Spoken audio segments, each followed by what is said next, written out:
Komið þið sæl. Good afternoon to all of you. Minister, Rector, distinguished guests, great to see all of you here. I would especially like to welcome our friends and colleagues from abroad, from all over Europe, who have been working with us on this project for a couple of years. Great that you all made it after the worst snowstorm in Iceland for nearly half a century. But we are all here.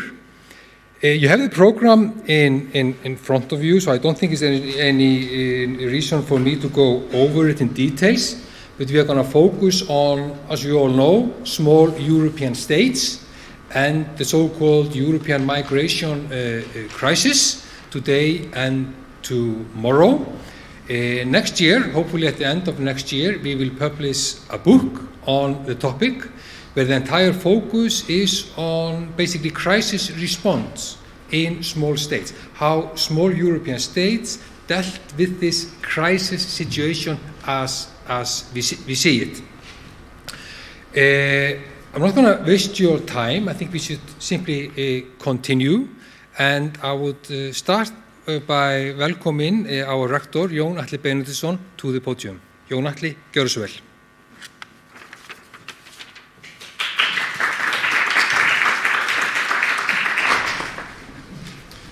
Thank you very much, Baldur, Minister of Justice, German Ambassador, ladies and gentlemen. It is with great pleasure that I welcome you here to the Nordic House for this conference. We are almost here at the campus of the University of Iceland, but we are not. We are just next door. And I want to thank you all for coming and reiterate the thanks that Baldur gave to our foreign visitors for coming during this week, and we are very, very happy to see you all here. This conference, Small States and the European Migration Crisis, is a part of Erasmus Plus co-funded research project called Navigating the Storm. Very, very good name here. The challenges of small states in Europe, that has been ongoing since 2017.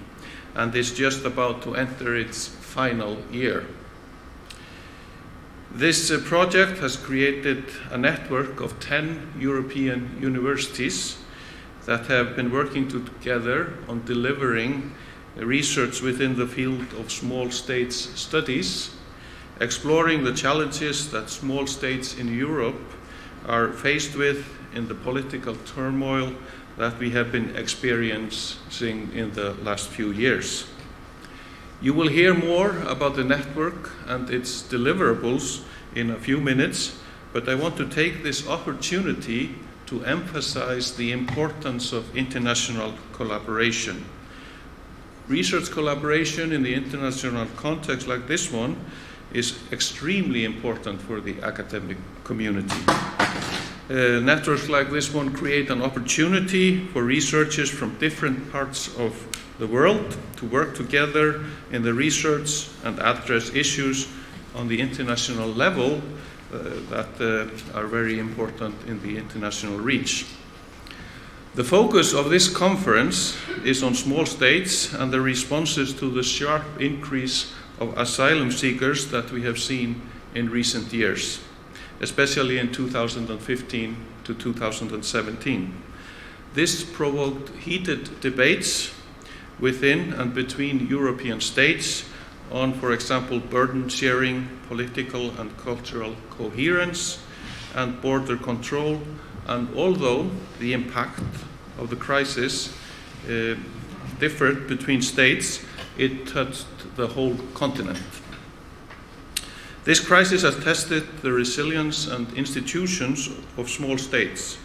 At this conference today and tomorrow, academics from the network present their research for the forthcoming book entitled Small States and the European Migration Crisis, Challenges and Responses. This book will attempt to provide a comprehensive comparative account of European small states' choices and strategies in dealing with this international crisis. answering questions such as how have small states coped with the crisis in terms of policy, resources, and focus, and how can small states become better equipped domestically and externally to deal with crisis in the future. I'm sure that there will be lively discussions about these topics for the next 2 days. That being said, it's my pleasure to introduce now the Minister of Justice in Iceland, Áslaug Arna Sigurbjörnsdóttir. The floor is yours.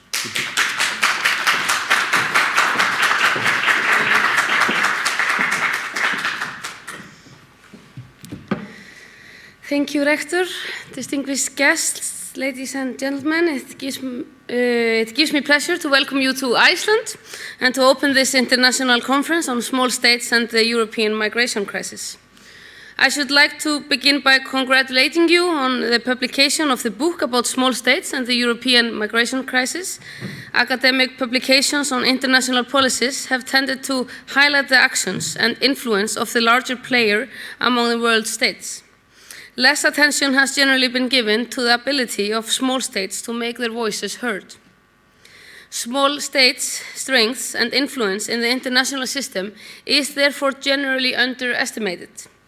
Your writings here are therefore very welcome for a small state like Iceland. Certainly, small states are at disadvantage compared with large ones in the international system in various respects. In particular, a nation with a small population is beset by various weaknesses, for example, in terms of its economic standing and national security. Historically, small states have sought allies among the powerful neighbors and looked for shelter within international institutions. In Iceland's case, it suffices to point out that we are members of NATO and have had a defense agreement with the United States since 1951. Iceland is also an active participant in Nordic cooperation, and it is a member of EFTA and the European Economic Area. Although Iceland has long been the smallest independent state that is full member of the United Nations, it has made its voice heard internationally in quite a number of fields. For example, it has made its marks internationally in gender equality issues, environmental protection, and action on climate change, and in collaboration on the Arctic. Recently, in fact, we have seen a defined growth in awareness in Iceland that we have a role to play in the international community and should do more to meet our responsibilities in the area.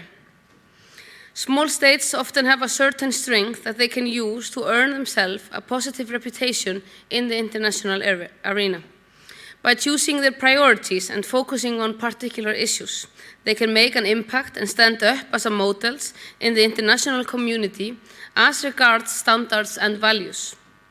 In this way, small states' strength can take forms that are different from the might of the major powers. And therefore, the theoretical definition of a small state does not necessarily have to be based on the size of its land area or a population. In a way, the state is able to determine its size according to its strengths in specific contexts. Policy on immigration and the reception of refugees are, I believe, examples of issues in international politics where small states can exert influence in various ways. Never since the end of the Second World War have there been so many refugees in the world. People fleeing because of war and persecution in their own countries. The reception of refugees is one of the most pressing issues in Europe, and perhaps in the world at present, and Iceland has not been passed over in the general discussion. Many places in Europe have seen a steep rise in the number of people seeking international protection, particularly in the past 2 or 3 years. Notwithstanding the fact that we are a small country in the North Atlantic, far from the main conflict areas, we in Iceland have also seen many more people arriving here in search for international protection. In 2009, we received 35 applications for international protection. In 2017, the number was 1,096, more than 30 times as many in so few years. This year's figures is likely to be about 900. During the same period, the number of decisions taken by the Directorate of Immigration on these applications rose from 35 to 730, and the budget allocation to immigration issues increased nearly 18-fold. Obviously, for an administrative system as small as Iceland's and with our limited infrastructures, it has posed an immense challenge to deal with this number of individuals humanely and efficiently. In Iceland, and no doubt in other small states, it is popular pastime to compare statistics for various countries in relation to their population sizes. According to figures from Eurostat, which publishes, amongst other things, statistics on the numbers of applications made for international protection and how they are proceeding in Europe, Iceland has, for the past 2 years, come in number 25 on that list of countries in Europe that receive the most applications. But on the other hand, if you look at the number of applications received per million inhabitants, then Iceland is in the 6th place on that same list. And for the past 2 years, we have received the highest number of applications for international protection per capita in the Nordic countries. The 5 states that came top of the list, both in 2017 and 2018, were Greece, Cyprus, Malta, Luxembourg, and Liechtenstein, most of which are among the smallest in Europe. The composition of the list, therefore, demonstrates that Europe's small states have most certainly pulled their weight in responding to the European migration crisis. But it is not enough to compare the numbers of applications for international protection that states receive. Small states must, just like others, live up to the expectation and provide the protection when this is the right thing to do. There has been a reduction in the proportion of applications granted seen against the background of the immense rise in the number of applications received. Nevertheless, the number of people granted protection in Iceland rose from 82 in 2015 to 236 in 2018. And I should also mention that Iceland is one of the only 27 countries in the world that accept refugees according to quotas under a formal agreement with the United Nations Refugee Agency. Under that agreement, Iceland has accepted a further 247 individuals since 2015, and according to the government's plans, we will be receiving another 85 next year and 100 in 2021. All these figures may not sound very large compared with the United Nations estimate of the number of people displaced by war or persecution in the world. But I think we set a good example to other small states in doing the best we can to do more to shoulder a commune responsibility in a European refugee crisis. By its nature, these issues call for regular review, so as to identify where there is need for improvement and whether we are doing enough to meet our domestic and international criteria and obligations. As we are dealing here with people and their lives, it is important and fair that our discussion of these things should be relevant, comprehensive, and calm. I wish you here today fruitful discussion and every success with the important conference. Unfortunately, I can't be here with you today because of busy Parliament and some civil protection crisis because of the weather in the north, but I hope you enjoy the day and the Christmas as well. Thank you.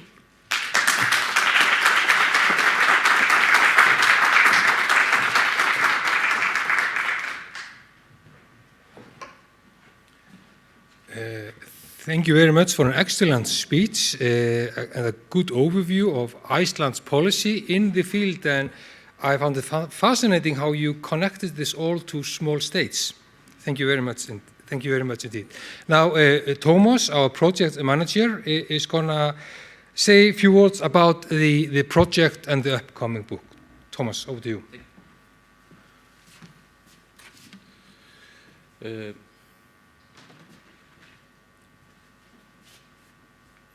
So I just want to take a couple of minutes to tell you a little bit about the project that is behind the conference and the reason why we are here. So this is a Chamonix network which is funded by the Erasmus Plus program of the EU. We have a network of 10 European universities coming together. So we have the University of Ljubljana, the University of Malta, University of Copenhagen, Tallinn University of Technology, Lund University, University of Zagreb in Croatia, Vilnius University, and the University of the Aegean in Rhodes, and also St. Andrews University, and of course the University of Iceland as well. Now, the title of the project is Navigating the Storm, the Challenges of Small States in Europe, and the idea behind this was to examine the political turmoil we've been facing in Europe in these past years. And we've seen how larger states have perhaps during this time increasingly chosen to act outside institutional frameworks, which has posed problems for small states that rely upon such frameworks for stability and their prosperity. So these are the central objectives of the project, to examine coping strategies of small states, and also to create and expand our current network of European higher education institutions focusing on small state studies. Also importantly there at the end, it is one of the central aims of the project to raise awareness and influence policy and practice on the challenges of small states. The project is divided up into these 4 research clusters: small states and the changing security environment in Europe, and then a second one on small states and political turmoil related to immigration. We have small states and open borders, where we have been examining the importance of free movement of people and human mobility for small states. And then we have small states and good governance, examining the role of public administration in tackling the contemporary policy challenges. And we've published journal papers and book chapters in edited volumes for all of these research clusters. And also we have held workshops and roundtables for PhD students focusing on every one of these research clusters. This conference is the final part of the project. This is the last conference we are hosting. We will actually have an open seminar in Brussels in May, where we aim to attract policymakers there and deliver the policy recommendations of the project. Then, at the end of, or next year, likely at the end of next year, we will publish this book that we are focusing on today, Small States and the European Migration Crisis, where we are focusing on how small states have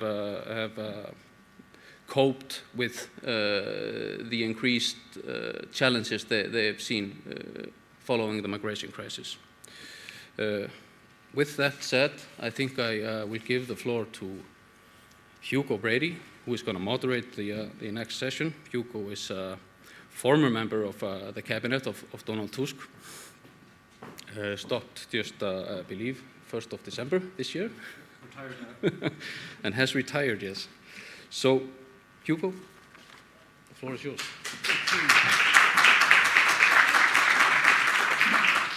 I just want to say, while we still have the Minister with us, that indeed I worked with Donald Tusk, the President of the European Council, for the last 5 years, during which the greatest challenge we had was the migration crisis.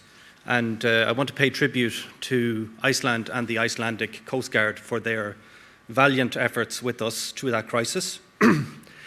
Many people like to say Europe failed during the crisis, but I think that's just propaganda. It's not really true if you look at the facts and the figures, not least the amount of people that we gave asylum to, but also because we achieved a feat that is completely unprecedented in the history of peacetime.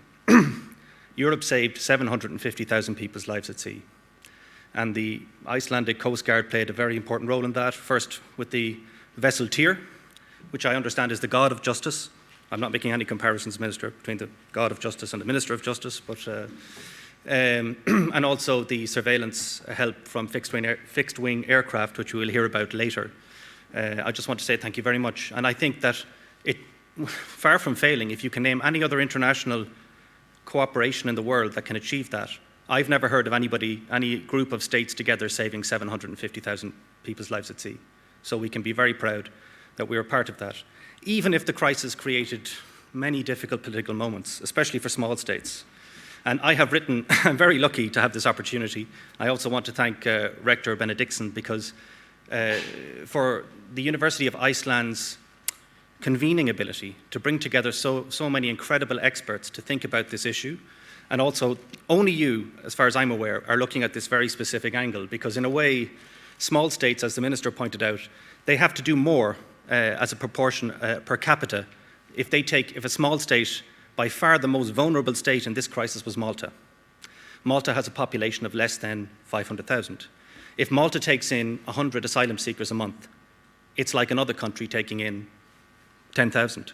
So the idea that small numbers don't make a difference, they do. And I also want to pay tribute to Iceland's participation in the UN resettlement scheme, because after seeing the emotions that this crisis created, the pointless debates between migration good, migration bad, the best and most moral thing you can do, in my opinion, is to do a little, but do it very regularly, very set, very predictable. That's what helps out the international aid agencies the most. So thank you again for providing us with this forum, and for me, almost a personal psychotherapy session for what was an incredibly emotionally difficult crisis. I'm not the speaker here, I'm the moderator, but I just want to take a few moments to tell you about my own reflections, because I wrote a paper for this book that we're all very excited to see come out. And it was called Europe's Border Crisis, 2015 to 2017. I've actually changed it to 2018, When Different Worlds Collide. And why did I call it that? Because it's quite a strange title. It wasn't just the asylum seekers and the other people in the flow kind of colliding with our borders and our societies and our governments and our way of making decisions. It was also different professions. Suddenly, diplomats had to work with interior ministry people. Suddenly, development experts had to be told that migration is actually a part of our brief, and it's also your job to help us contribute in some way to controlling our borders, etc. These were messages. Many people had to get uncomfortable before we were able to work together, and everybody hated it. What we all really wanted was to get back into our silos and do what we were used to doing. I was actually originally recruited as TU's speechwriter because I made a reputation for myself writing in the area of Schengen, ironically. And when the crisis started, I began taking on more and more policy work in this area. And as you know, throughout the course of 2015, the crisis built and built until at one stage in October 2015, there were 10,000 people a day were crossing our border. And at that point, we didn't even know from where. We didn't have information on what the nationalities were. We didn't have the coordination mechanisms to efficiently distribute information around the Union, translate that into policy options, and translate that into action. So truly, it was a question of a very slow mobilization, but once we mobilized, actually we were able to get the situation under control quite quickly. And it's another reason why I don't think Europe failed in the crisis. What we were dealing with was a crisis that had other historical parallels. For example, the Vietnamese boat crisis of the 1970s, the flight of Cubans to America in the 1980s and 1990s, the Spanish situation with the West Africans, Mauritania, Senegal, etc., in the first decade of this century. So the idea that it was an unprecedented crisis was not true.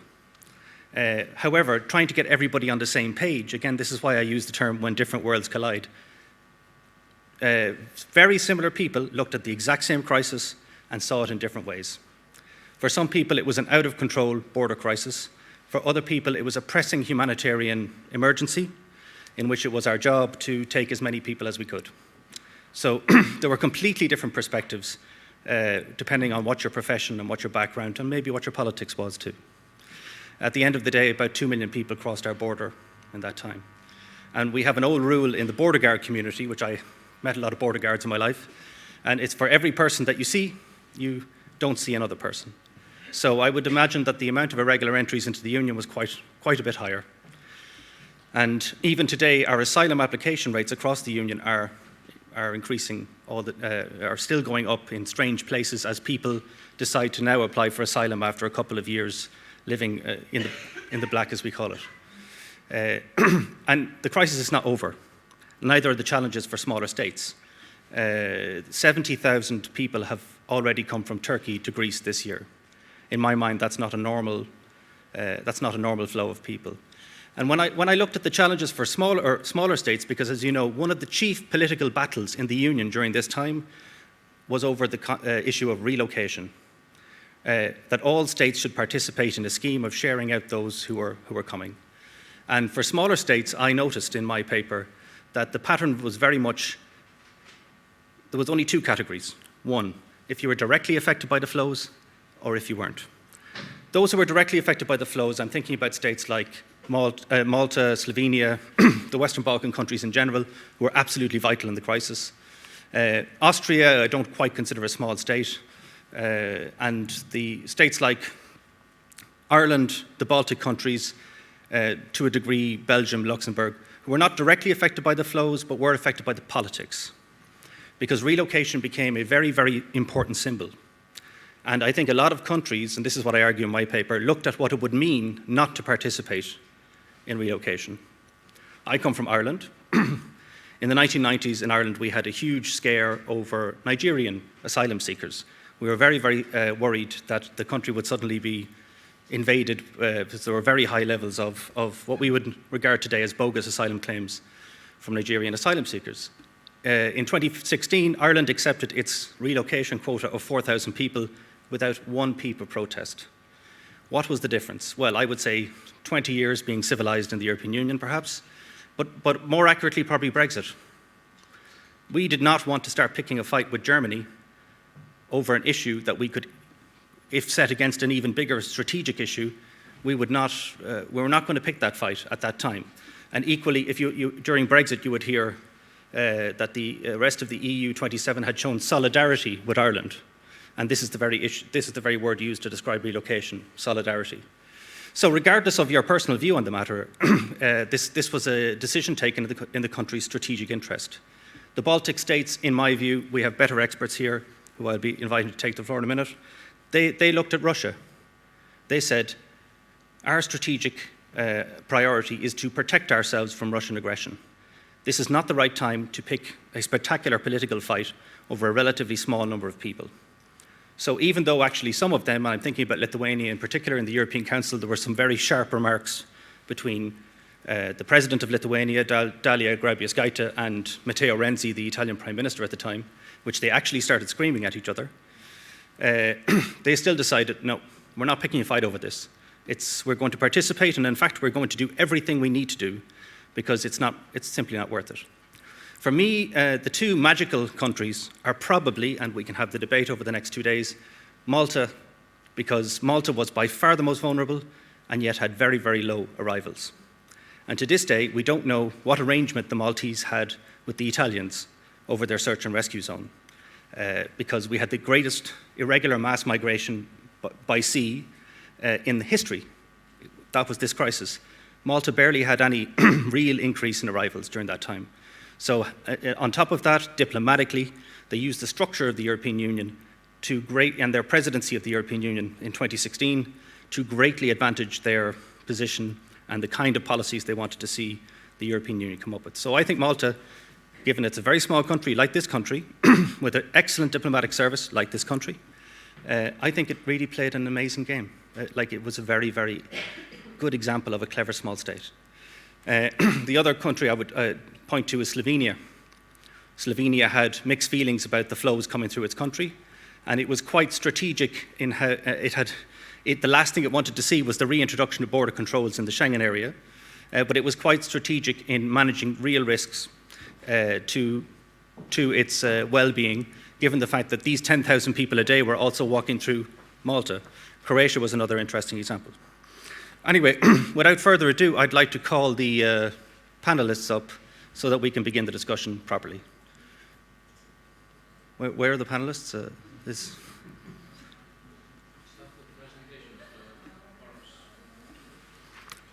Sorry, they're going to come up one by one? Yeah. Oh, excuse me. Okay, sorry. The first presenter will be Roderick Parks. Roderick and I have worked together before in the European Union Institute for Security Studies. Roderick had the misfortune to take over from me at the European Institute for Security Studies. Roderick is, like myself, an expert on migration policy, who is primarily working in the foreign policy sphere now. So this was a very challenging crisis also for Roderick, and he will, he will open the discussion with a rather intriguingly titled presentation called Drink Me. It's how small migration makes small states large and large states small. Okay, very well. Thank you.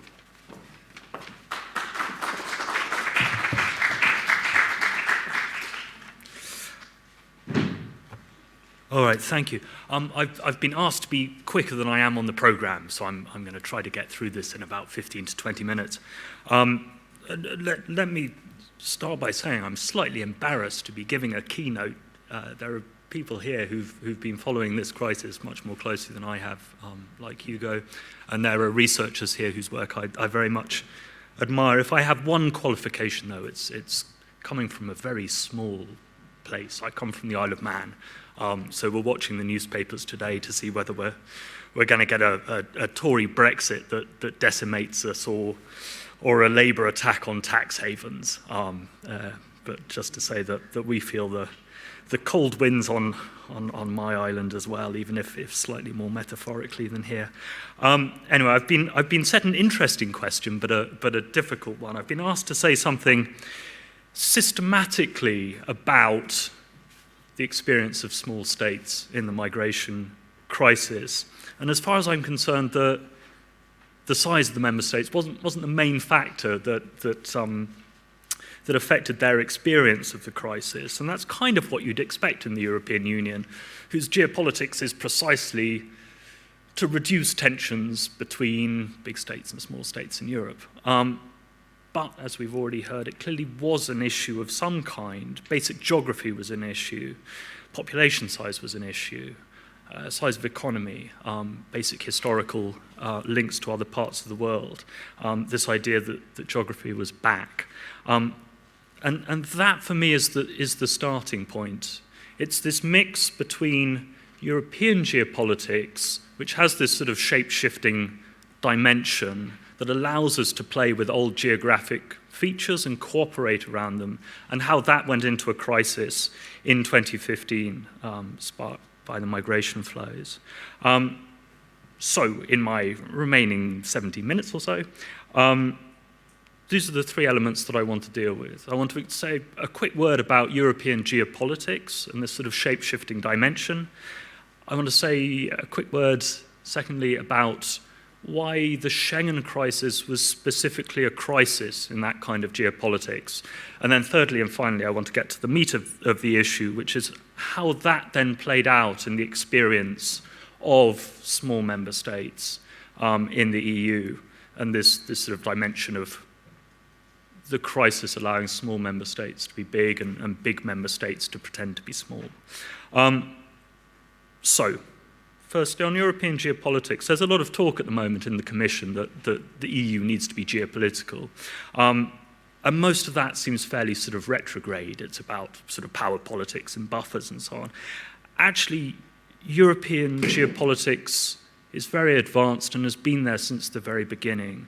When I was in Poland, the Poles used to say to me, we've reached a new understanding of geopolitics since we joined the EU. For us, geopolitics is precisely that. It is being allowed to have a political choice about your geography, that there is no more geographical determinism. Rather, we find means of cooperating around geography. Now, that can be at a very sort of basic level of branding, that when Poland joins the EU, it rejoins Europe, and it goes from being Eastern European to Central European.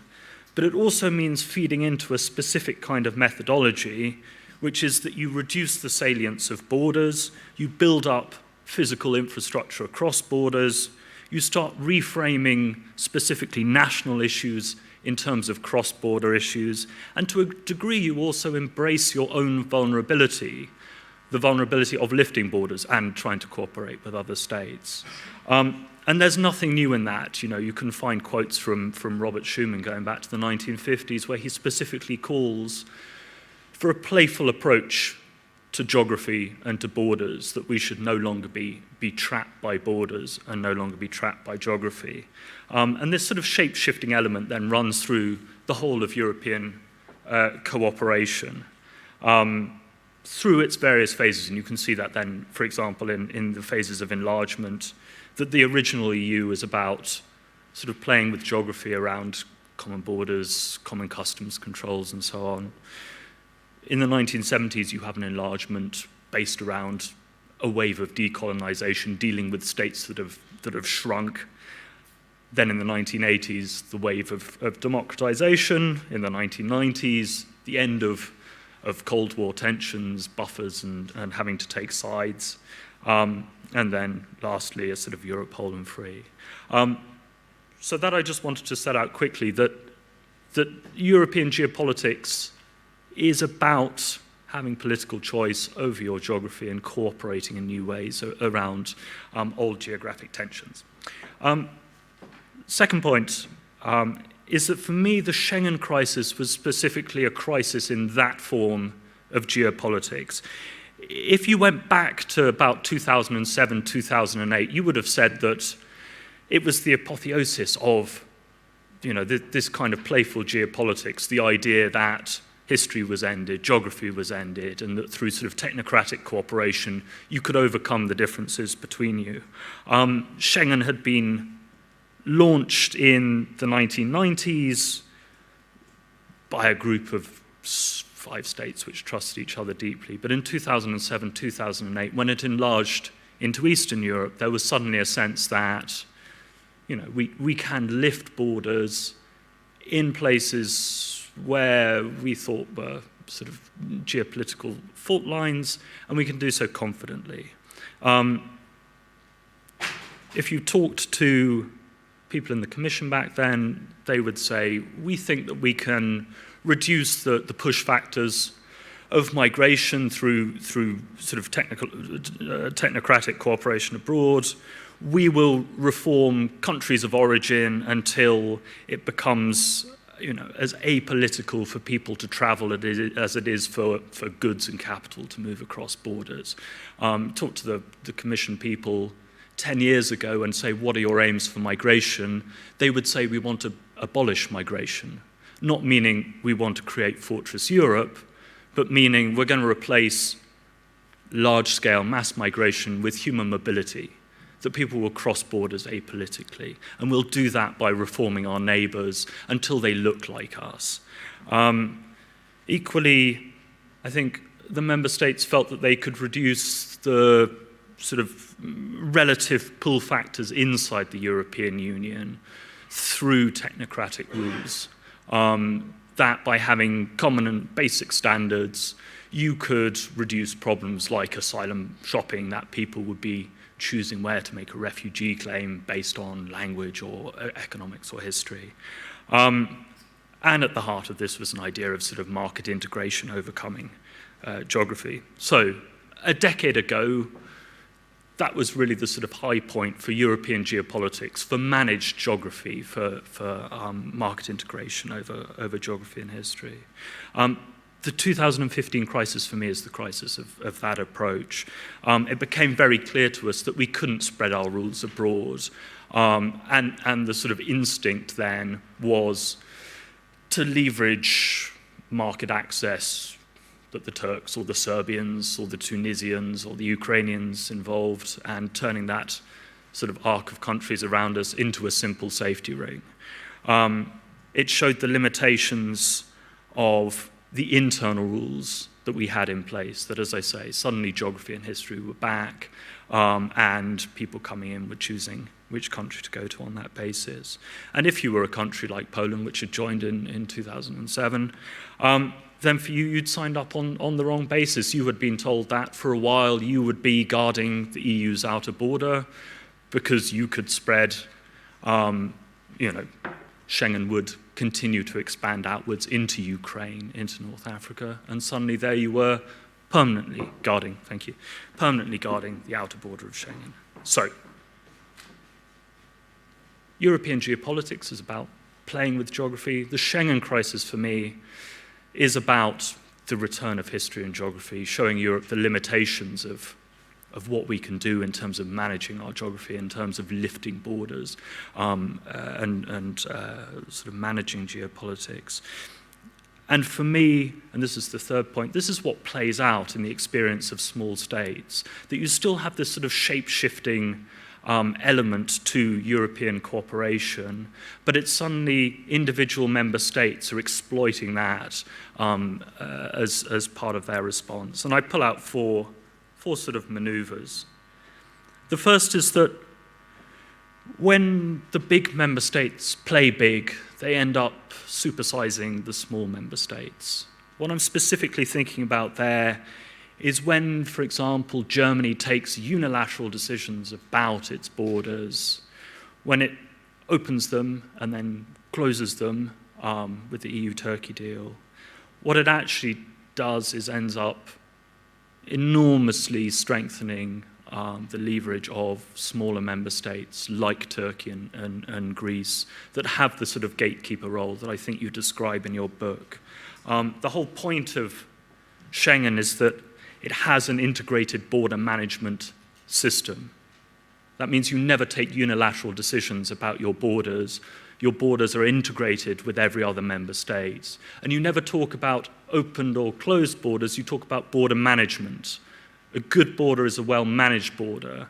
It's one that you cooperate across, and you agree on who should be able to cross it. As soon as Germany takes a unilateral decision to open or to close its borders, then it disrupts that whole system. And I think it made very clear the limitations on German power in the EU, that suddenly these transit countries, the gatekeeper countries, suddenly had a role in saying, well, if that's your decision, you depend heavily on us.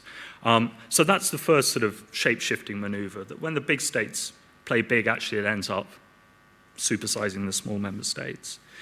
The second one for me is that when big member states play small, what they're really doing is exploiting the crises in the smallest member states. You've seen this in the past, even before the crisis. I remember when the French under Sarkozy introduced the idea of a Europe that protects and launched a migration compact, they did so specifically in tandem with Malta, which was undergoing its own sort of migration crisis at the time. And they pretended that the whole EU was like Malta, and Maltese crisis was the European crisis, that we were at risk of being flooded.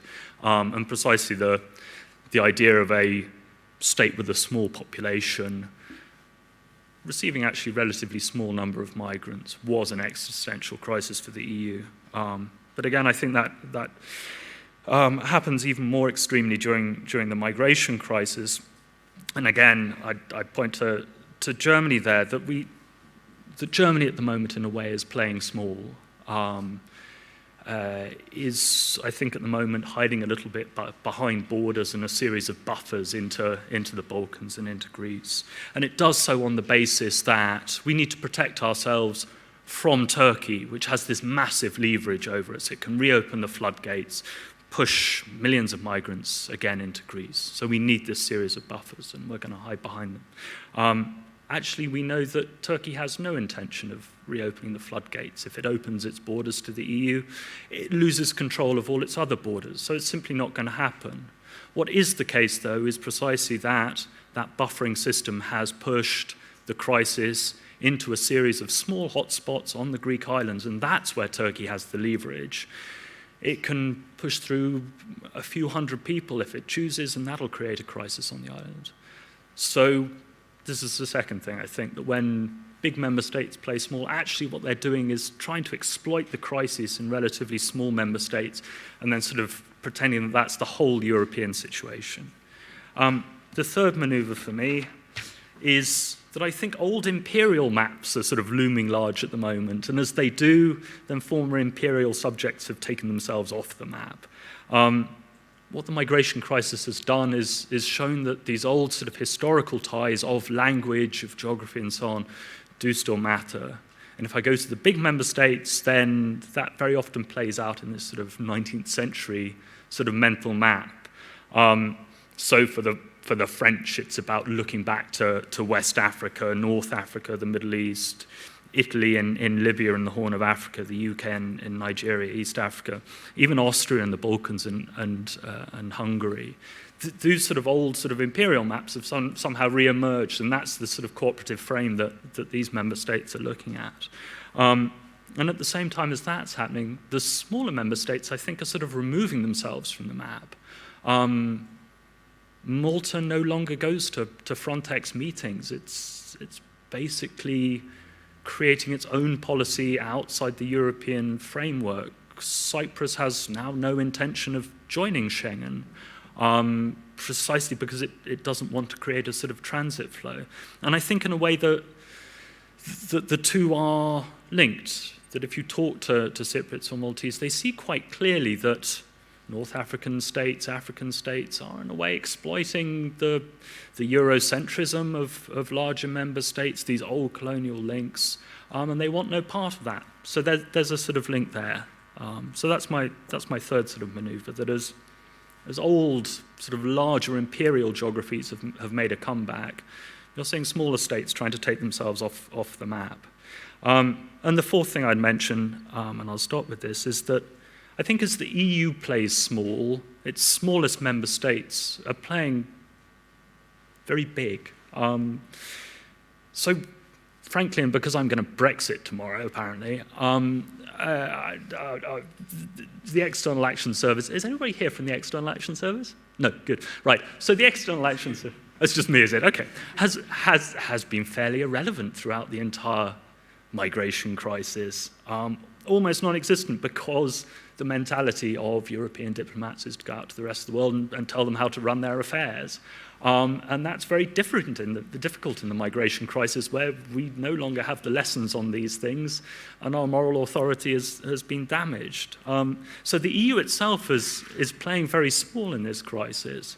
But at the same time, I think the smallest member states, or the smallest states in Europe, are playing big. And I'm not even talking about the member states. I'm also talking about sort of basic city-states, if you like Hamburg and Bremen, that suddenly they're present in the rest of the world where the EU isn't, and they're using the EU to play really big. The sort of European actors which have the most advanced policy in Libya, for example, as far as I'm concerned, are European cities. They've realized that mayors in Libya are the only people with a democratic mandate of any solidity, that many cities in Libya suffered discrimination under Gaddafi and have a stake in making sure that sub-Saharan Africans are well treated, and they want to re-establish the Libyan labour market.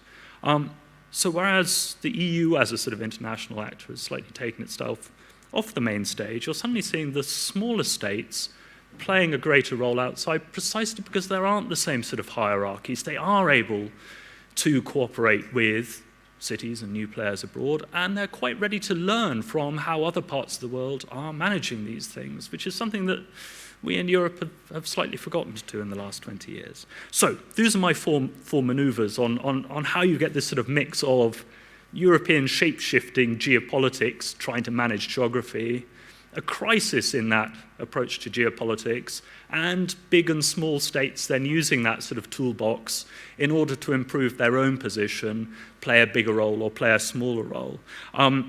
With one more minute left, just to say that I think a new and slightly healthier mental map is appearing at the moment in Brussels. If you went back to 2007-ish and you asked Europeans how they pictured themselves in the world, probably they would talk about concentric circles. That is the EU in the center of the world, surrounded by rings of states that we reform one by one, and they sit patiently while we sort of get around to that.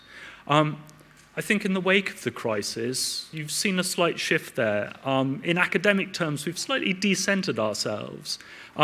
So I don't think we see ourselves at the center of the world anymore. I think that comes from an initial siege mentality where we assumed everybody wanted to come to Europe, and then slightly spotting, okay, I mean, that's not necessarily the case. Perhaps we're not the center of the world. And equally, no longer feeling like we needed to have all the answers, being ready to learn from other parts of the world and so on. So instead of the sort of idea of the EU at the centre of the world, concentric circles, if I talk to my colleagues in the External Action Service, which I still do because I haven't Brexited yet, they talk about sort of polka dots, that you're seeing other regional migration regimes building up, which we can say we have inspired in a way, in West Africa, in Latin America, in the Gulf even. And building those up is what counts, instead of seeing ourselves at the centre of the world and creating a siege mentality and drawing people in. I've done 20 minutes, that's what I was told. Thank you.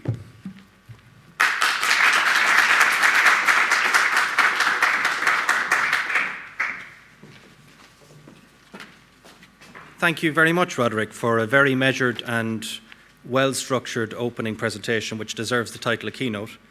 I'll take advantage of my position just to have a very quick response, which is it's intriguing, indeed, this dichotomy between cities and countries.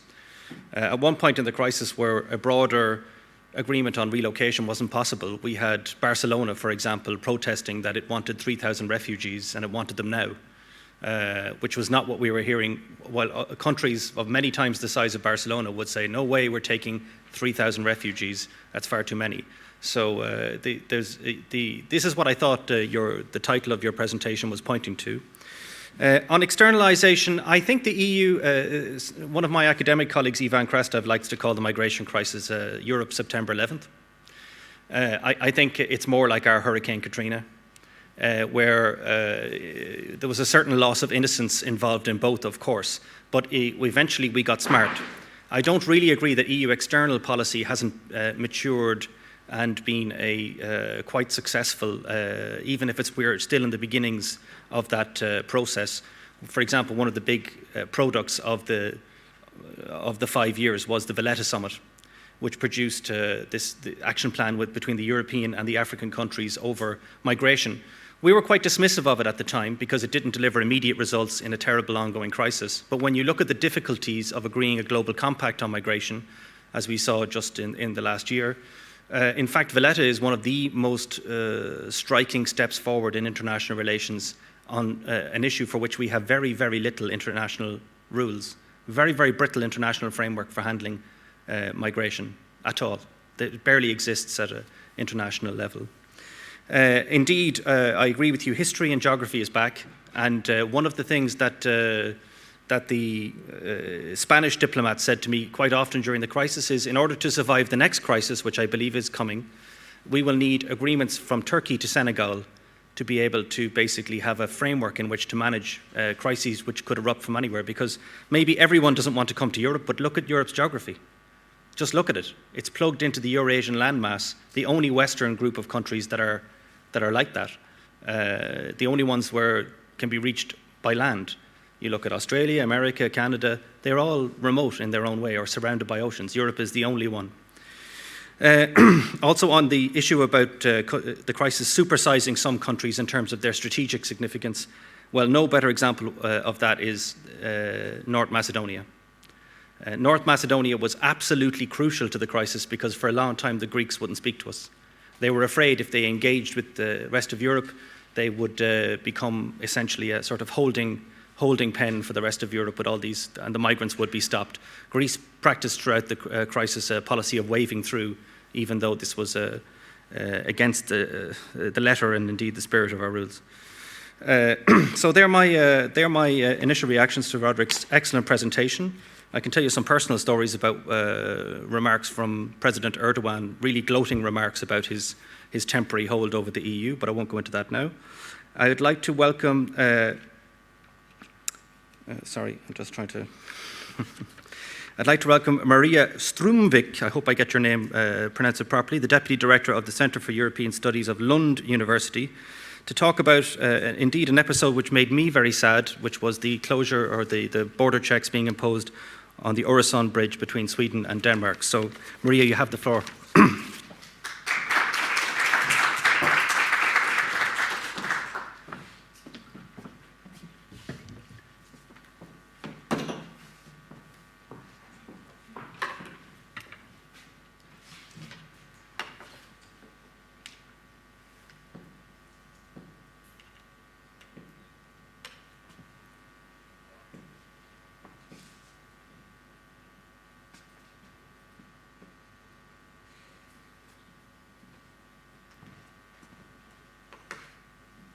All right. Yes, indeed. Thank you. I wanted to talk about this particular topic precisely because in my lifetime in Sweden, there's never been a political decision that has made me so sad. Or actually angry or upset, and sometimes so upset that I can't even talk about it in the normal rational way that we do in the universities.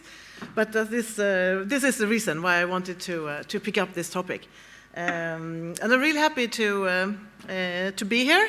And I was wondering when we were talking about making presentations here, if I should try to follow the typical order you would do if we connected to these overarching questions that Thomas was presenting before.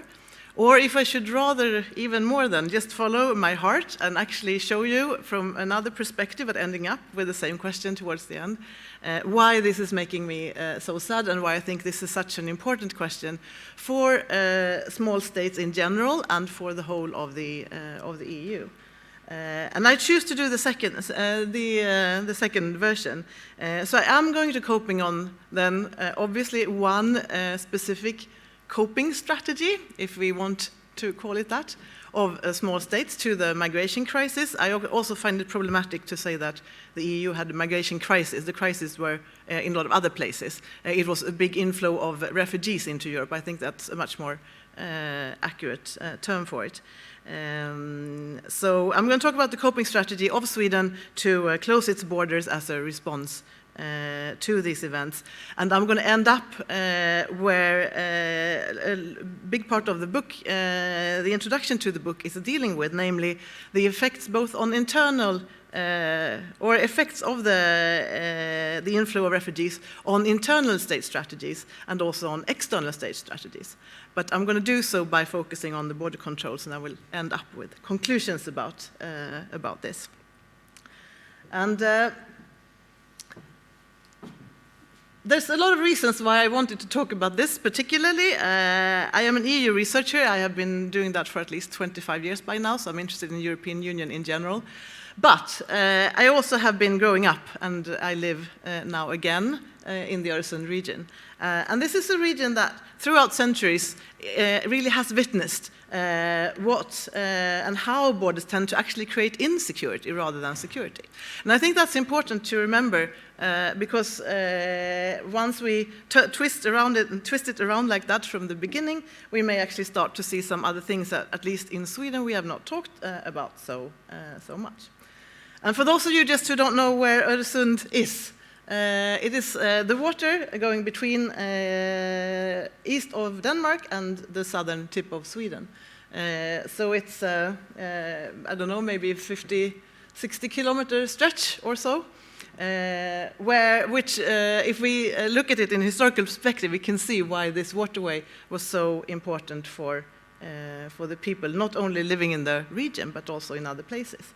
And I wanted to just make 4 really quick touchdowns. You can see already in the Icelandic sagas. There are descriptions about how the Vikings tried to pass this waterway, and where they ended up in a lot of battles, and they lost treasures, and they lost boats and men, and so on. So already there, this water passage became something of a battlefield. And between the years 1523 and 1720, 7 open wars were fought between Denmark and Sweden about this region and where to actually draw the borderline. There's been other depressing things. Those who actually have tried to pass the Öresund between, I need to have my glasses to see the exact years, between 1429 and 1857, they had to pay a lot of taxes and duties and levies to actually be allowed to pass, and they kept multiplying. So as years passed by, both on the Swedish and Danish side, they invented more and more taxes. So at some point, you had to pay lighthouse fees, cargo duties, a salt tax, whatever that was, a harbor fee, a bridge tax, and because of all this money coming in forms of taxes, it made great powers outside try to meddle in the region and try to actually come into form alliances either with Denmark or with Sweden to make sure that actually the big powers could get a part of this share, particularly countries like the Netherlands, who had a big fleet themselves and who earned a lot of money on this.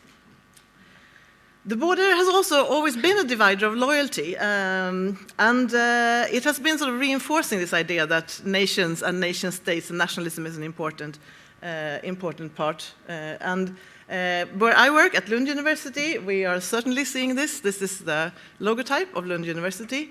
It was formed in 1666 when Sweden had yet again conquered this part of the world and decided that now you need to feel Swedish. No one did. They had belonged to Denmark for a long time and they were speaking Danish. And the government said, now we're creating Lund University down here in the south. You get money for that, but it means you need to now be prepared to defend the crown as well as defend scientific knowledge. And it was part of a Swedenizing process of this part of the world.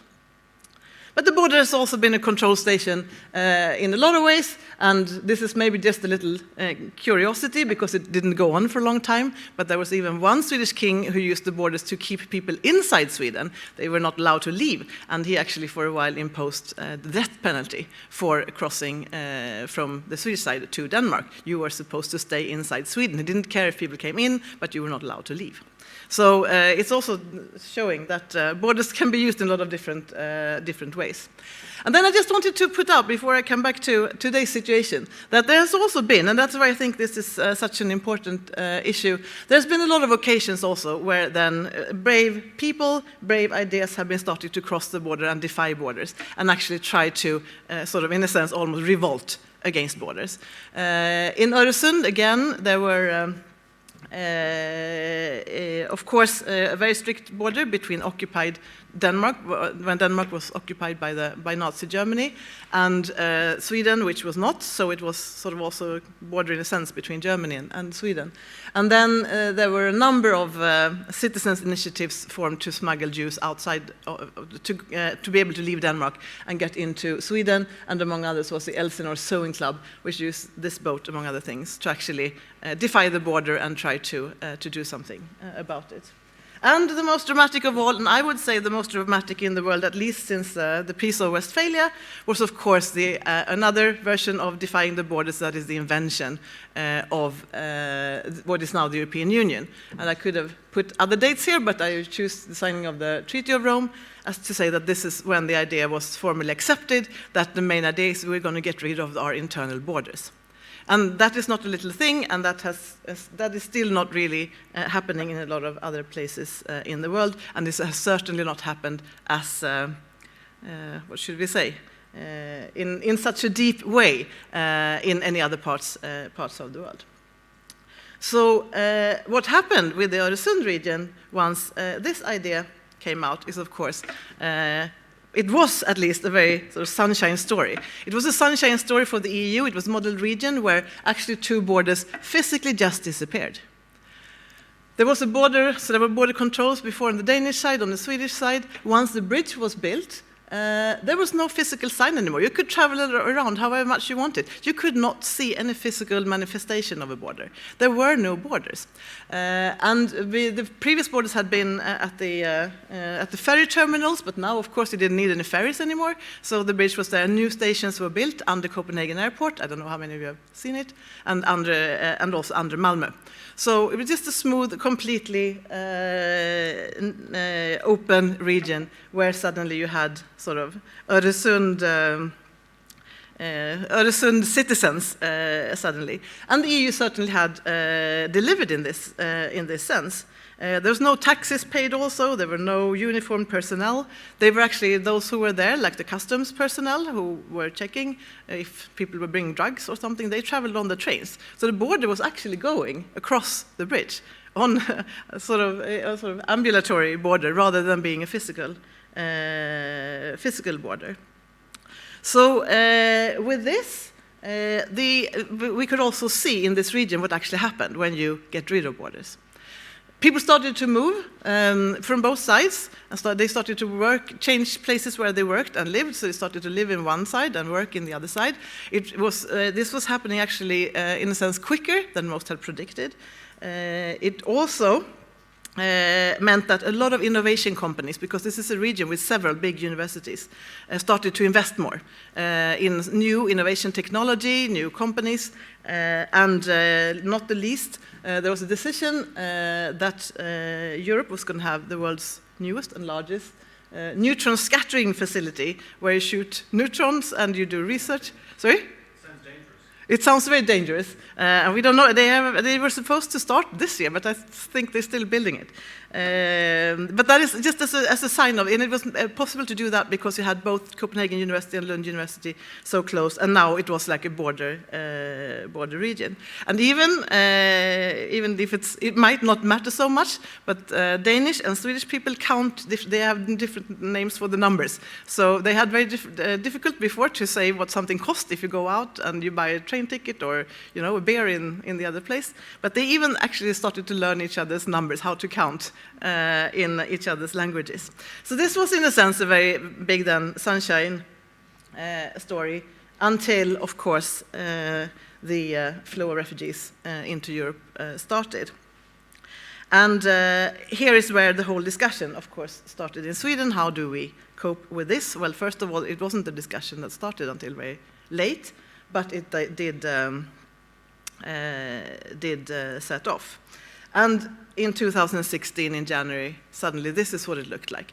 And this is showing how difficult it was actually to reimpose, in a sense, to reimpose borders, because there were no physical things. So these pictures are from the Hyllie train station under Malmö. They had to just, go by a sort of crowd control, improvised crowd control fences from, I don't know, from some arena where they do rock concerts or sports events or something like that, and just put them down. And it looked exactly the same at Kastrup under the airport. And suddenly these newly built stations were subjected to sort of improvised border controls. And you can see this is just like a little part of the platform, how much societal resources suddenly were needed to stand here on the platforms, rather than be out in society and do other functions. So what happened as a result of the Swedish strategy of abandoning the core idea of the idea and decided to shut the door to neighbors rather than to cooperate? And I think we could possibly have gone through all the ones I pulled up before, but I'm going to pick a couple of them. We don't have too much time today. But if you look again at the border as a source of income, it's quite obvious that the imposing border controls was not helping in any way in terms of getting an income. On the contrary. Investments, at least for the first few years, I've not seen any figures from the last year, plummeted. A lot of people moved back to their original country. It became too complicated to have to get stuck on a train where the police might stop the train for a long time to pull out asylum seekers and so on. So you never knew if it would come in time to work, if this was your commuting situation. So a lot of people moved back to their original country, both ways. And with less investments and actually then unemployment so rising again, there's less income for the states, both of them. So suddenly you actually get less income while you spend more resources on actually then having police officers on the train stations. And of course you then have less resources also for administrative capacity. We're going to talk about that again tomorrow, I think, and welfare provision. So in a sense, I think in this respect, it was really a bad strategy from an income point of view, but also that if we think of, again, the border as some kind of divider of loyalties or identities, we might want to call it that, then of course suddenly the Öresund people who have been living there happily for almost at least 15 years, 20 years without even seeing a border, suddenly wherever they were, you were on the side of one border. So you were either on the Swedish-Danish side constantly, you were never really in Öresund anymore. And to the extent that trust and mutual understanding and willingness to cooperate actually do depend partly on shared identity or shared values and shared ideas, then of course this will also in the end lead to less less chances of cooperation.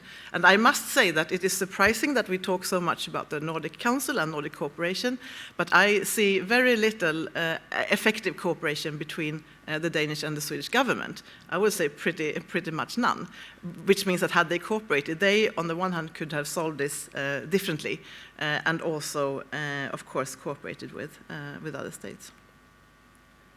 And so, if we add to this then the fact that countries are social beings, and what one country is doing in the EU is affecting others, Roderick was talking about this before.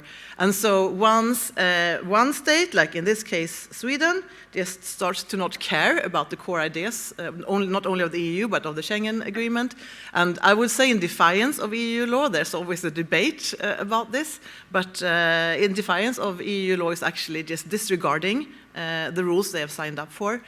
They are also affecting sort of the discourse among other countries in the EU. If Sweden is doing it and a few others are doing it, then why shouldn't we also do it next time and next time and next time? And the risk, of course, with this is, first of all, that it's easier for others to impose border controls, because they can say, if other countries have been setting precedents, now we can also do it. But there's also a bigger risk, I think, and that is that once that is happening, the EU is kind of losing its best asset, or one of its best assets. And that is to still say to other countries outside that, look at this, we tried actually to solve conflicts not by closing borders, but by opening borders. And that is still a message that the EU keeps trying to project, but that is becoming more difficult if you actually have your own states closing the borders. So with these rapid global power shifts, small states are becoming even smaller in general, and that is why they need to pool the resources in order to work for changes outside the EU's borders. Whether they do is that Roderick described as a very active way of transforming other states, but it can also be working for international regulatory frameworks and so on, international organizations. But the internal border controls are then detracting from the power examples. You cannot speak with the same strength when you have this problem. And the result, of course, is that it's actually more difficult for small states and for the EU, for small EU states and the EU, I should say, to work strategically against the root causes of the migration flows. And so to sum this up, I think at least my main point would be that when small states actually start building fences inside the EU, they themselves lose both income, they lose capacity, and they actually lose out on global power. Thank you.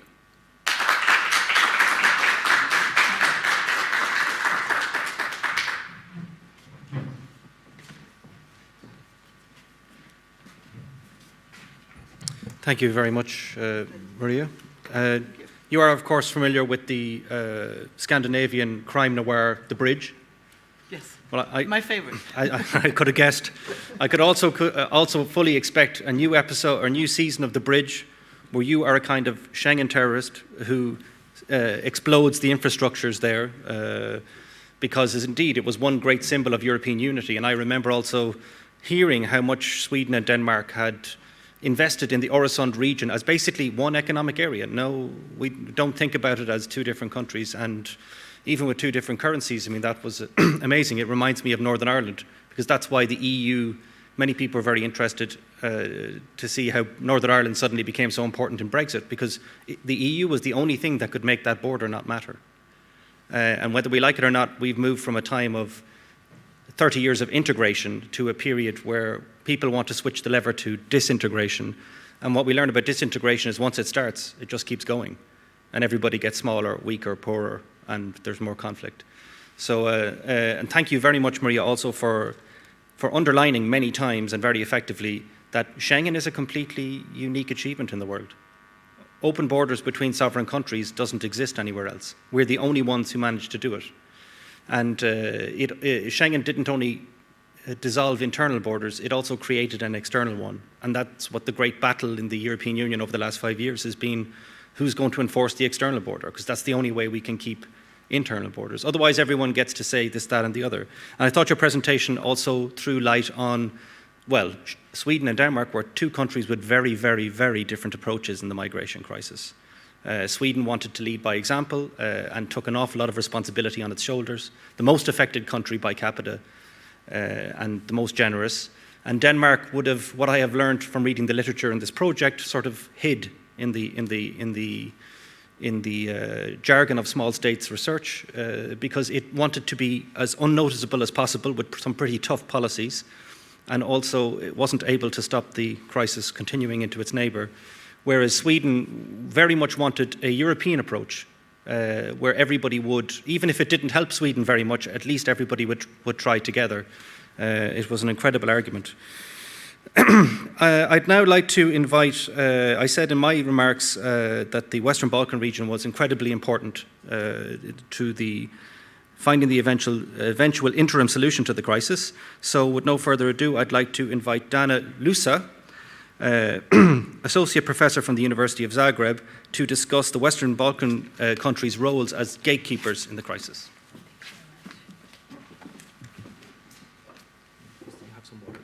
Oh, thanks. Okay, hello everyone. First of all, I would like to say thanks to organizers Thomas and Baldur for organizing such a great event. I'm very privileged to be here. I will be speaking on small states as the gatekeepers of EU borders, but after I listen to some of previous presentations, I will also more focus on Western Balkan region. Currently, Croatia is facing very exciting period. In less than 1 month, Croatia will take the EU presidency, which is very important for the country. It is more or less a regular thing, a rotating 6-month presidency at the EU level. But for Croatia, it is the first time to be a provider, not just a consumer. The first time to act as an honest broker, as a moderator, as an agenda setter. And if we just shortly take a look at some of the priorities and the motto of our presidency, which is a stronger European Union in a very challenging world, then we can definitely admit that Croatia is taking presidency in a very challenging circumstances. But every single country is doing so. And some of our priorities reflect that. The first one, the Europe that grows. The second one, the Europe that protects. The third one, the Europe that connects. And the fourth one, the more influential Europe. But I wanted to start my presentation with that because I think that we are not so much focused on migrations as we were supposed to be. In terms of our second priority, Europe that defends, Europe that protects, migrations are very clearly mentioned, and they are also part of the trio presidency program. But here is the unique opportunity, to do something in terms of migration, although you don't have a magical wand to correct everything. And the 6-month presidency, Croatia is challenging multi-annual financial framework, Brexit, and so on and so forward. But maybe migration should be more stressed in our presidency program. I will be speaking on 4 points. Of course, I will shorten my presentation. First are the 3 main EU challenges during the migration crisis, then the bottom-up and top-down approach to migrations, then sharpening the borders and small states as gatekeepers, and some conclusions or policy recommendations. We all know how the crisis started and all the numbers. I will not go into that anymore. There are some numbers which were mentioned in previous presentation. Migration crisis is not over yet. Maybe it is not so much in the focus that it was in 2015.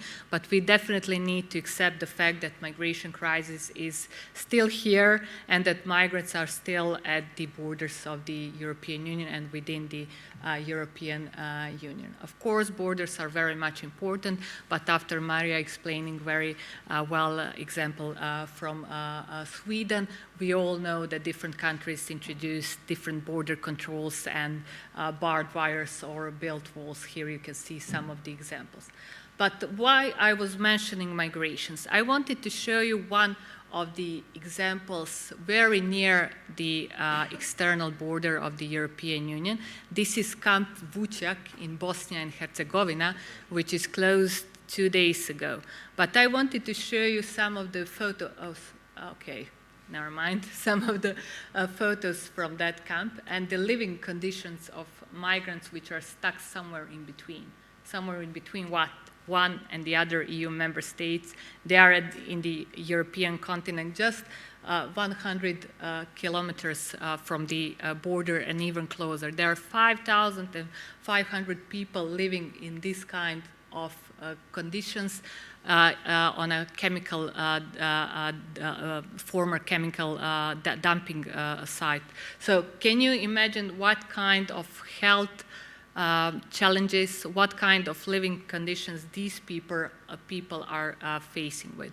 So when we are speaking on presidency in the case of Croatia, and when we are speaking on small state policies, we really cannot forget these people which are stuck somewhere in between. This is just one of the examples. There are so many examples all around Europe. So can you imagine living in this kind of condition without water, electricity, or heating? And it is December now, and the camp was closed 2 days ago. So this is just an illustration how migration crisis is still very much actual in the European Union. Okay, to start with, all this happened during the crisis in 2014 and 2015. We have individual solution, we had different relocation plans, we had regional approaches, whether Visegrad countries, whether Balkan countries opted for their solution. Finally, we had a life-saving EU-Turkey agreement, life-saving for many countries. Also for Western Balkans. I think the first speaker said that Western Balkans also played a very, our moderator said that, very crucial role. Yeah, but as I already said during the 2 previous workshops, we were, to say, happy because no one wanted to stay in Western Balkans, so we were used just as a transit area. Then we have third countries approach. After everything, okay, let's start dealing with the origins of the problem. And of course, now we have a challenge with the new European, with the new European Commission and with the new portfolio of protecting the European way of life. So we can discuss afterwards whether how we are actually responding to migration challenges. The first challenge, Europe without the European Union, and the solution, not less but more European Union, outward, not inward looking.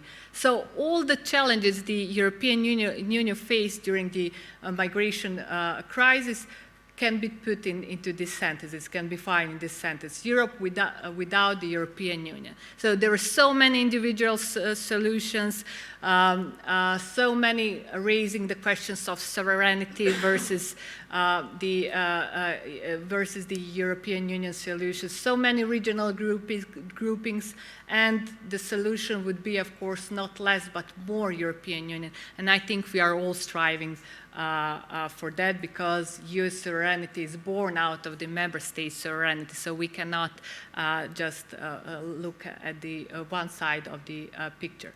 The second is the lack of clear EU policy, and the solution is agile, not fragile EU, which means European Union which is more proactive, which should actually in advance see what is going to happen and come up with some kind of policies and solutions. Here we had many lines of communication, decentralized structure of different migration and border management systems, and this was very much present during the crisis.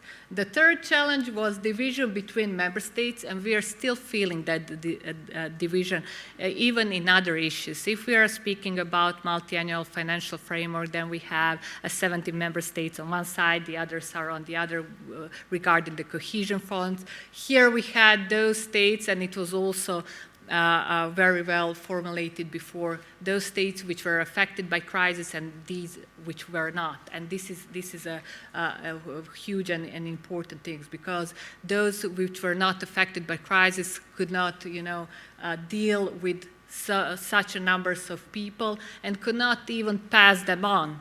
You know, some countries decided to pass them on. Some countries decided to build a reservoir. Some countries decided to put a border control, but they were affected. The others were not in such a way. So solution would be together and not apart. But this is the mantra we are always saying. You know, we need more togetherness and more cooperation in the European Union. The second issue I wanted to address is a bottom-up and top-down approach. Bottom-up approach to migration is for those countries which were faced with migration challenges. They have two options: to be more human or to be guardians of Europe.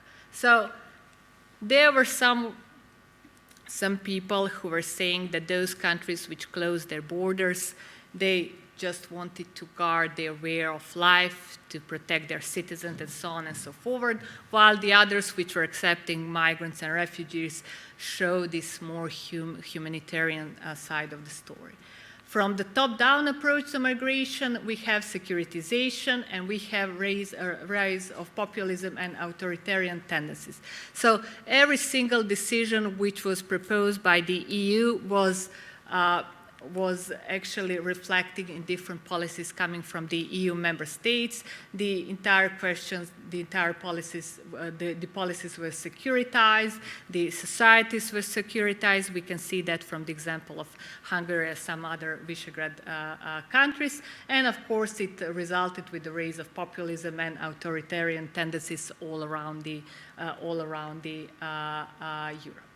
And the third issue, of course, the thing we are doing here at the project is how the borders actually were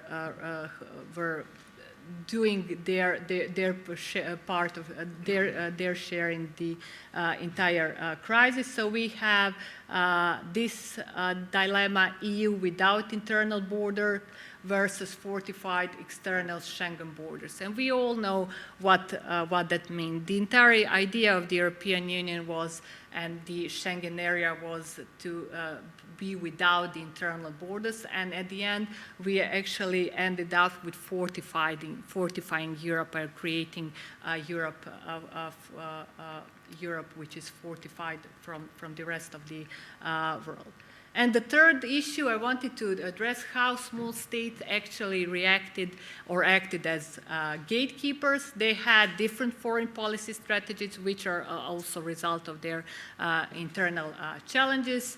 In my paper, I was analyzing how they are actually acting in the frame of the sheltering strategy, looking at the pluses and minuses of the strategy in terms that also, except from having some benefits from sheltering within the organization, you also have some minuses, or to say you have some costs because you have to sacrifice part of your autonomy in control of national resources, or lose the freedom of political choice, as was described by some actors. I use several examples. Here I will skip Greece and Hungary, and I will come to Croatia. I use 4 examples in my papers just to see how different small states, if we according to some criteria, can put them in the category of small states, reacted to migration crisis, and how they had different border policies and different foreign policies in terms of strategy. Here I will just address the example of Croatia and the Western Balkans.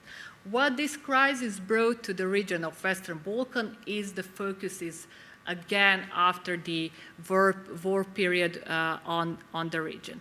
It also initiated some of the regional divisions which were present during the wars but are still under the surface now, and finally when the crisis starts they erupted like volcano.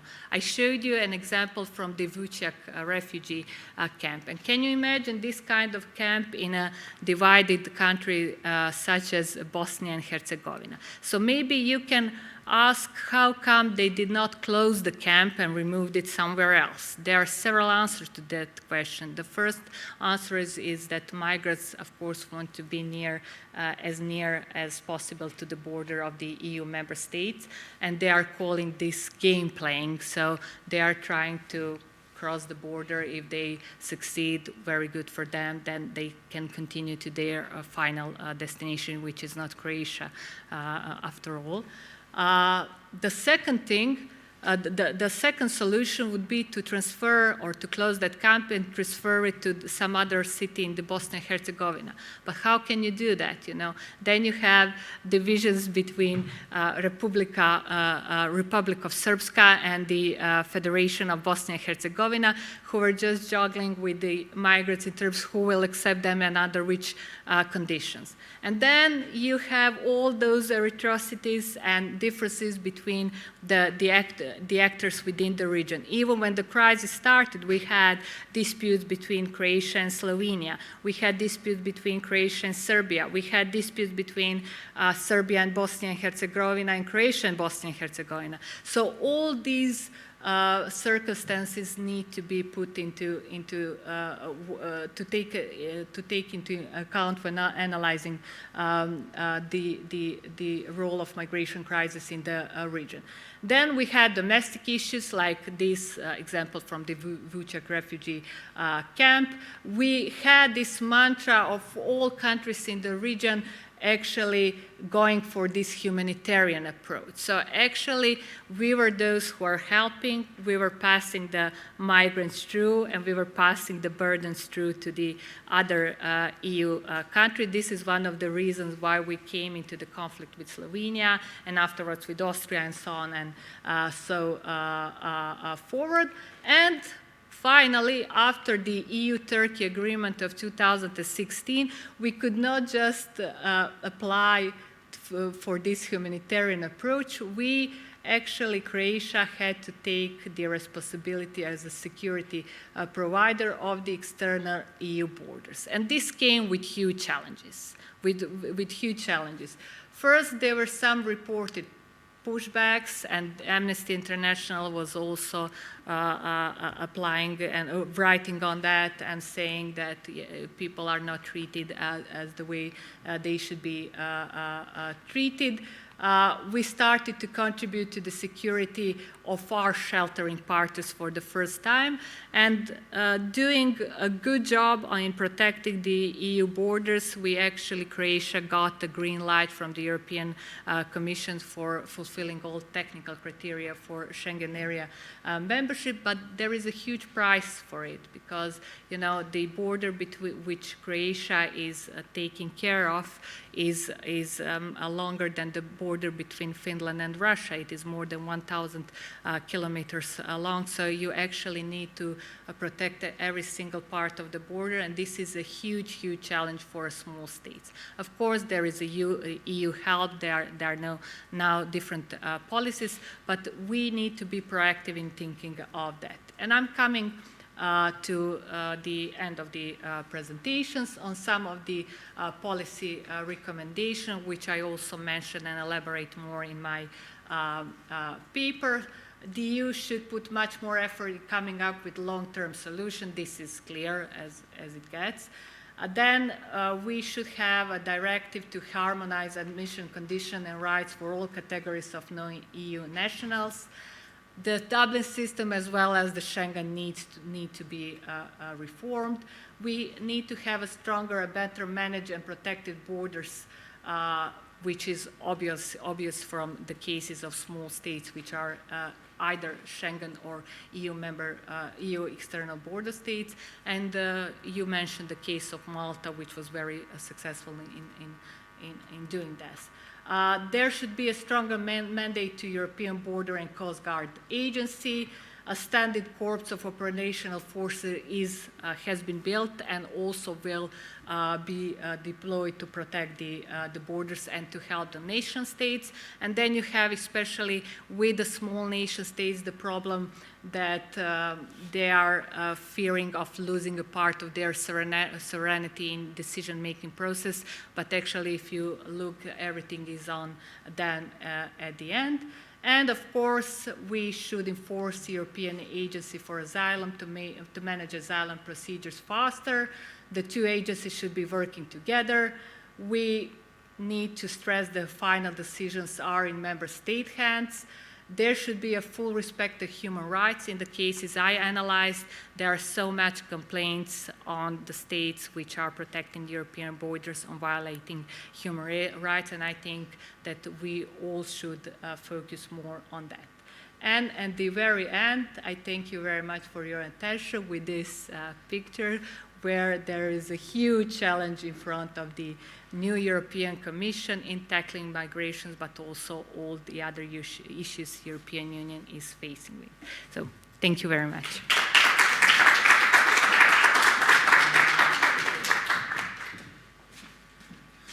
Thank you very much indeed, Anna. I thought that the three presentations actually joined up very nicely together because Roderick gave us the global overview, and then Maria especially reminded for me that about 12 days after Weerschaffendas, the temporary or the internal border controls began to be reimposed right throughout the Union, and 5 countries indeed still have those border controls in place.